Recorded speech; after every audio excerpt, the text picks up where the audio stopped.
তো আজি আমি আহিছোঁ বাইক চলাবলৈ। কোনে কোনে এনে বাইক চলাব জানে হাত দাঙা, কমেণ্ট কৰা, লাইক কৰা আৰু ভিডিঅ'ত লাইক কৰিব দেই, নাপাহৰিবা। লগতে চেনেলটো ছাবস্ক্ৰাইব কৰি যাবা। তো আজি আমি বাইক চলাবলৈ শিকিম। তো প্ৰথমে এই গেমটো ডাউনলোড কৰি লোৱা তাৰপিছত সকলোৱে বাইক চলাবলৈ শিকিবলৈ মোৰ ওচৰলৈ আহিবা, নহ'লে নাহিলেই হ'ব, কাৰণ ইয়াত বাইক চলাবলৈ তোমালোকে শিকিয়ে যাবা। এতিয়া আমি ফ্ৰী ৰাইড দেখিছে, আমি ডেকা ল'ৰা, আমাক 100 লাগিবই ফুল। তো আমি ট্ৰেফিক ৰাইডাৰ ডাউনলোড কৰি লৈছোঁ, তোমালোকেও ডাউনলোড কৰা আৰু ভিডিঅ' শেষলৈকে চোৱা। তো আজি আমি ভিডিঅ' ৰাইডত যাম। আমি ৰাইডত গৈ আছোঁ মই অকলে।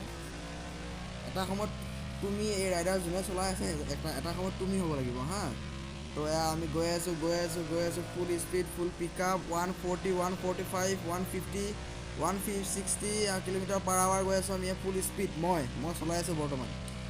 ইয়াৰ পিছত আপুনি চলাব। ইয়াৰ ফুল স্পীড মই গৈ আছোঁ। আৰু বাইক চলাওঁতে আপোনালোকে হেলমেট পৰিধান কৰিবলৈ নাপাহৰিব তো আপুনি চৰি কথা পাতি আছিলোঁতো, গতিকে মোৰ অলপ খুন্দা লাগি গ'ল। ক'ব লাগিল কথা পাতিলে মানে গাড়ী এক্সিডেণ্ট হোৱাটো সম্ভাৱনা বেছি হয়, গতিকে কথা পাতিবলৈ গাড়ী চলোৱাৰ সময়ত প্ৰায়ভাগে মোবাইলত কথা পাতে, সেইটো বৰ বেয়া স্বভাৱ, অলপ বাদ দিয়ক। তো আমি ফুল স্পীড গৈ আছোঁ পূৰা ফুল স্পীড, ফুল ৰাইডত গৈ আছোঁ। আমি গৈ বাৰু এতিয়া আপুনি চলাব নেকি বাৰু? আৰু চলাই যদি চলাব পাৰে আপুনি, মই এয়া দিছোঁ, আপুনি চলাওক। এতিয়া ভাবি লওক, যিজনে বাইক চলাই আছে সেইজন আপুনি, মই নহয়, আপুনি চলাই আছে, আপুনি বৰ ভাল চলাই আছে। ঐ কি কৰিলি বে, পৰিলি যে, কি বেলেগ কাম নাই? ফটুৱা নহ'ব, এনেকৈ নহ'ব, অলপ ফটুৱা দেই, বিৰাট ফটুৱা নহ'ব।